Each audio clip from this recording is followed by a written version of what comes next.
एक वहाँ थे सज्जन, उन्होंने मेरे ऊपर सवाल किया कि सिख तो हिंदू ही हैं, तो वो तो हिंदुओं की रक्षा के लिए खालसा की सिर्जना हुई। ये बात अडवाणी ने भी अपनी किताब में लिखी है। मेरा सवाल था कि फिर गुरु नानक से हिंदू के ही अर्थ पूछ ले। अगर कहीं हिंदू के अर्थ दिए गए हैं तो गुरु ग्रंथ साहब में दिए हैं, और वो भी गुरु नानक के कारण दिए।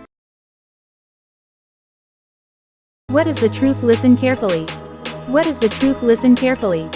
1699 में खालसा पंथ की स्थापना के बावजूद लोगों के मन में भ्रम कंफ्यूजन क्यों पैदा होता है, खासकर जब गुरु साहिब का उद्देश्य किसी धर्म को तोड़ना नहीं बल्कि उसे मजबूत करना था।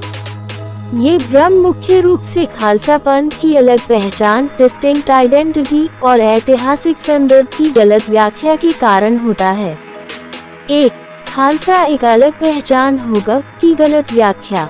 मूल उद्देश्य गुरु साहिब का ये कहना कि खालसा एक अलग पहचान होगा या खालसा मेरो रूप है खास का अर्थ था कि खालसा एक आदर्श और अनुशासित जीवन शैली वाला समूह होगा जिसकी पहचान उसके उच्च नैतिक मूल्यों, वीरता और 5 ककार 5 किलो सेकंड से होगी।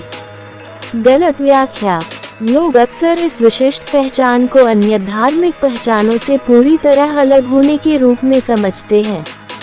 वे इसे नई जाति या नया धर्म मान लेते हैं, जबकि यह हिंदू धर्म की जातिवाद और कमजोरियों को दूर करके धर्म की रक्षा के लिए स्थापित एक पंथ था। 2. बाहरी रूप, रंग और जीवन शैली पर अधिक ध्यान। बाहरी रूप।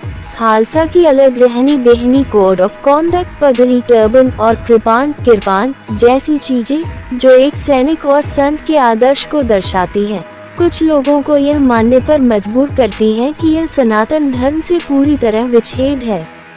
आंतरिक भावना की उपेक्षा। लोग खालसा के आंतरिक दर्शन जैसे एक ईश्वर में विश्वास, मानवता की सेवा, जाति भेद का त्याग को भूलकर केवल उसके बाहरी प्रतीक को ही धर्म परिवर्तन के रूप में देखते हैं। 3. सिख धर्म और हिंदू धर्म के बीच का ऐतिहासिक संबंध। एकता यूनिटी। गुरु साहिबों ने हमेशा सिखी को धर्म की रक्षा के लिए स्थापित किया था, विशेषकर इस्लामिक आक्रमणों के समय। खालसा धर्म जिसे आप बता रही हैं, वह हिंदू धर्म की रक्षा के लिए तैयार रेडी टू फाइट रहने वाली एक फौज थी, न कि उसका शत्रु। राजनीतिक विभाजन। बाद के समय में राजनीतिक कारणों से सिखों और हिंदुओं के बीच मतभेद पैदा हुए, जिसने खालसा की अलग पहचान को धार्मिक अलगाव के रूप में पेश किया। कुछ लोगों ने अपने स्वार्थ के लिए इस विभिन्नता को भेदभाव का रूप दे दिया। 4. खालसा पंथ मेरी ज्योति का प्राण है की गलत कोटेशन। संदर्भ का अभाव।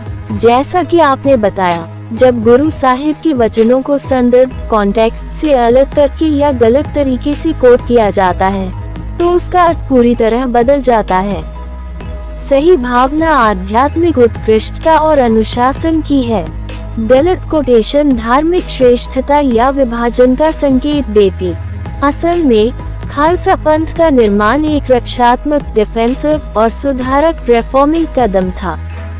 गुरु साहिब ने नैतिकता और वीरता पर आधारित एक ऐसा समूह बनाया जो जुल्म ऑपरेशन के खिलाफ खड़ा हो सके और जातिवाद को खत्म करके सभी को समान बना सके। ये धर्म को मजबूत करने का एक तरीका था, न कि तोड़ने का।